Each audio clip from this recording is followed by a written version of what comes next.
E eu sigo adiante aqui, pessoal, porque hoje mesmo, lá em Brasília, na nossa capital federal, mais uma polêmica daquelas, hein? Isso porque o Senado Federal deve votar o projeto de lei que antecipa a contagem de início e o prazo de duração da inelegibilidade de políticos condenados pela lei da ficha limpa. Meus amigos, segue dando o que falar, mas claro, nem todo mundo está a favor desse projeto de lei complementar. E eu proponho que a gente ouça aqui, em nome da precisão, também para quem está envolvido nesse projeto. Já já a gente vai ter uma grande entrevista aqui com o senador Eduardo Girão, que vai estar se juntando ao programa, não sem antes eu fazer um abre-alas aqui para entender um pouco aqui das visões envolvendo esse movimento polêmico, para dizer o mínimo, né? Vamos com o Mano aqui, porque eu imagino que ele vai falar.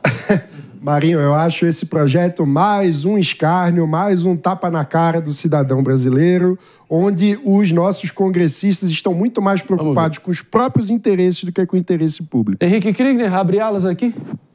Olha, eu diria, Marinho, que é bem preocupante a gente facilitar, na verdade, por mais que tenha toda uma justificativa técnica, mas acabar facilitando e diminuindo o peso que pode inibir crimes contra a própria sociedade, né, e o setor público. Então, você acaba facilitando, de certa maneira, que as pessoas venham desconsiderar. E o número de pessoas que são condenadas pela ficha limpa e que eventualmente voltam para a política é muito preocupante. Então, qualquer forma de aliviar isso, para mim, é negativo. Meus amigos, é um daqueles casos que reflete muito bem a máxima, né, de quem com ferro fere, com ferro será ferido, nunca se sabe o dia da manhã, a depender do seu vetor ideológico, você, enfim, toma determinada posição sem saber o dia da manhã. Inclusive, estamos de volta aqui para todo mundo nos ouvindo, sintonizados na rede Jovem Pan de Rádio Morning Show ao vivaço. E agora, podemos seguir, minha diretora Helena? Agora sim, vamos que vamos, em definitivo agora, com uma entrevista necessária em torno de todo esse projeto de lei complementar tramitando aí no Senado. Pode ser que seja realmente, que avance aí as discussões em torno do projeto de redução ali do prazo de inelegibilidade, também ali do encurtamento do início desses prazos que afetam tantos políticos de direita e esquerda, e ao senador Eduardo Girão, do Ceará, que é um dos críticos dessa pauta e que se junta agora ao vivaço a nós no Morning Show. Bom dia, senador, obrigado pela presença. Muitíssimo bom dia, André Marinho, paz e bem também para todos os que estão aí batendo esse papo, né, no Morning Show, e você que está nos assistindo pela Jovem Pan. Realmente, o que a gente diz, Marinho, é que foi tirado de tempo ontem. Eles tentaram colocar ontem na pauta e foi uma polêmica muito grande dentro do plenário do Senado, esse facelamento, vamos dizer assim, da lei da ficha limpa, que pode ter algumas boas intenções ali dentro, mas no cômputo geral, me parece que é para peixes graúdos, como você colocou há pouco, voltarem ao Senado. E eu acredito que a partir do momento que se comete algum tipo de crime contra a administração pública, corrupção, vamos falar aqui o português, claro, eu acho que não deveria voltar era jamais para participar de eleição, porque é o dinheiro que sai da saúde, é o dinheiro que sai das estradas, né? É o dinheiro de quem paga imposto, e está cada vez, ainda mais nesse governo Lula, uma sanha de torrar o dinheiro de quem paga imposto nesse país, e a gente ontem conseguiu tirar de tempo. Eles vão tentar de novo,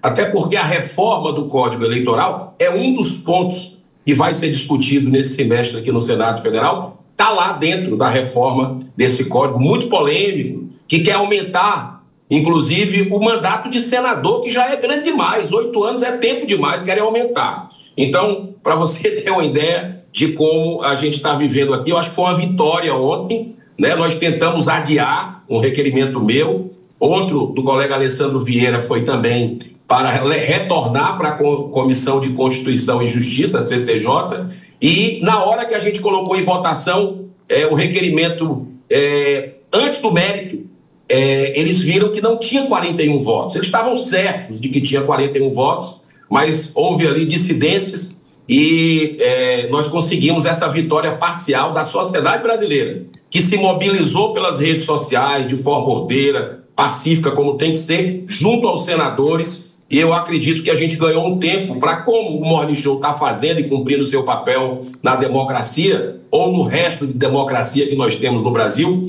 para a população entender o que está acontecendo com esse projeto e procurar participar mais, porque eles vão tentar de novo, ou nesse PLP 192 de 2023, que nós ontem conseguimos retirar de pauta, ou dentro da reforma do Código Eleitoral que está aí no forno para sair nas próximas semanas.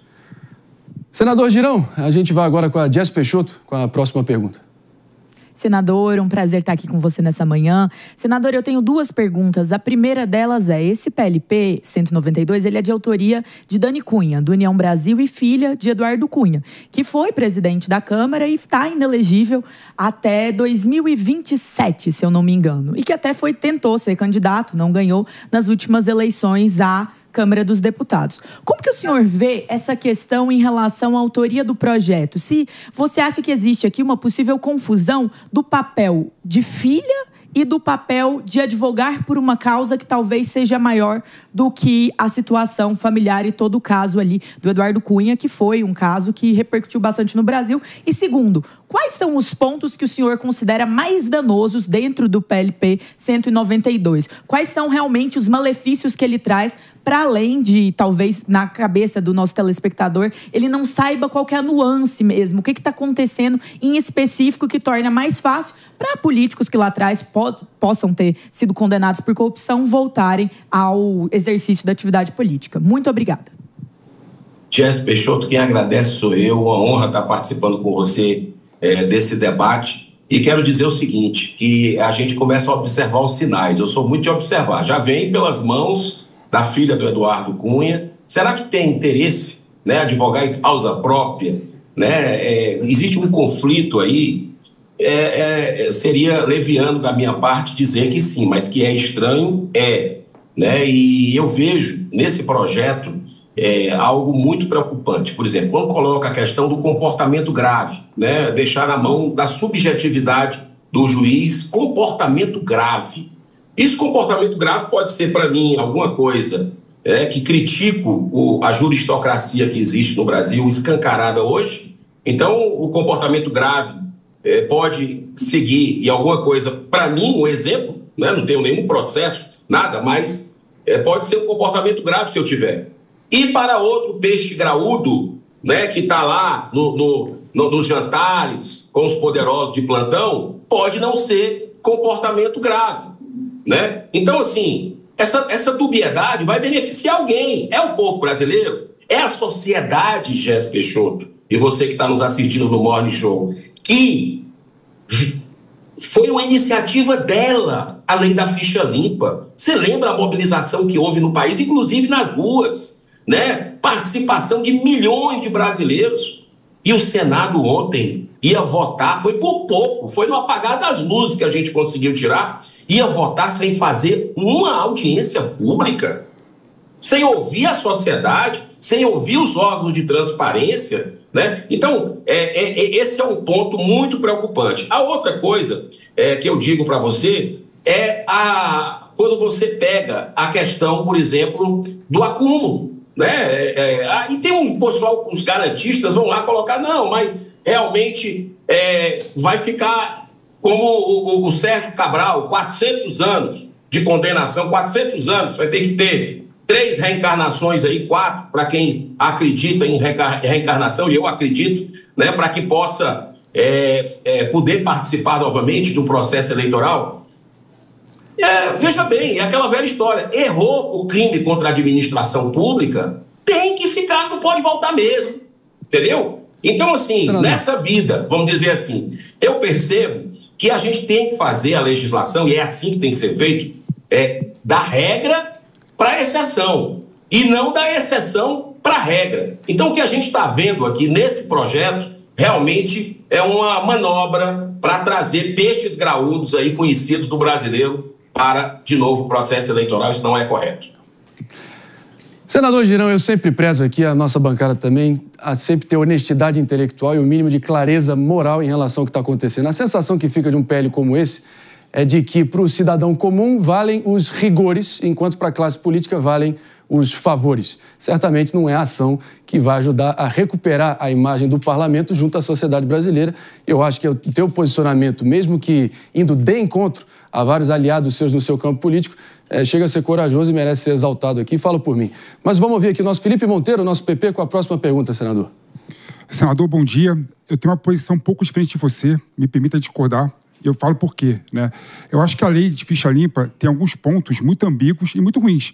Um deles é exatamente o prazo, né, que começa a contar a inelegibilidade, né? Então há uma insegurança jurídica gigante. Eu lembro que antigamente se contava a partir das eleições. Depois passou a se contar a partir da decisão transitada em julgado. Ou seja, há uma certa insegurança jurídica no cálculo de quando começa o prazo da inelegibilidade. Então, eu acho que é função do parlamento consertar essa distorção. Aí tem um ponto que eu queria colocar aqui também. Você falou, a pessoa que comete crime de corrupção tem que ter pena perpétua de não participar mais de eleição. Mas é bom lembrar que a lei de ficha limpa regula outras situações também. O caso, por exemplo, do Deltan Dallagnol, por exemplo, vou lembrar, que foi colocado de forma injusta e ilegal num dispositivo da lei de ficha limpa que fala que o Ministério Público, o meu Ministério Público, quando sai do órgão por conta de processo disciplinar, ele estaria inelegível também. Ou seja, há casos e casos, há gravidades e gravidades. A lei de ficha limpa abarca várias situações. Então, por conta dessa insegurança jurídica que eu vejo do início da contagem de prazo, eu sou a favor, sim, da discussão e que o Congresso coloque de uma forma mais clara e transparente quando começa a contar o prazo. Agora, se vai ser menor ou maior do que o prazo previsto, idealmente, lá atrás, quando se criou a ficha limpa, essa é outra discussão, outra questão. Então, queria que você analisasse essa questão do senhor sobre esses dois viés que coloquei. Primeiro, há uma certa confusão da contagem de prazo e, segundo, há gravidades e gravidades na lei de ficha limpa, mas o prazo é o mesmo de 8 anos, até 12, né? Dentro dessa forma, Felipe, é um prazer estar também conversando com você, acompanho o seu trabalho. Veja bem, o que a gente precisa entender você falou a palavra-chave, discutir. Sem uma audiência pública, sem ouvir o espírito daqueles que vieram participar, que foi uma ação, uma iniciativa popular, por que a toque de caixa fazer isso? Assim, esse é o primeiro ponto que a gente precisa analisar. A questão do prazo, e eu concordo com você, é o único ponto que eu acredito que cabe ali deixar mais claro, porque a gente não pode fazer, como eu disse há pouco, da regra, tem que fazer a legislação da regra para exceção. O caso do Deltan Dallagnol, vamos combinar, aquilo é uma injustiça sem precedente, é uma caçada, foi uma vingança do sistema, hoje regime, contra o Deltan Dallagnol, que colocou políticos poderosos, empresários poderosos, junto com outros servidores públicos exemplares, cumprindo a lei, cumprindo os prazos, que hoje nós não estamos vendo nem no STF, nem na PGR, nesse processo aí dos autos golpistas, entre aspas, com pessoas com bandeira, com Bíblia e com batom. Então, o que eu vejo é que o caso do Deltan foi uma exceção, mas ele não foi punido por corrupção.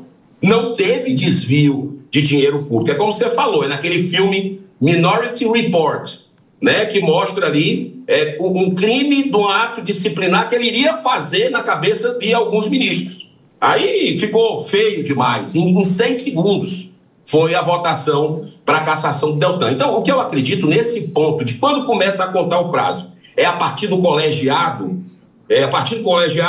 definiu e o recurso dele vai, a partir do trânsito de julgado, volta a contar o prazo, vai desde o início. Como é que fica isso? Aí tudo bem, vale discussão, mas discussão.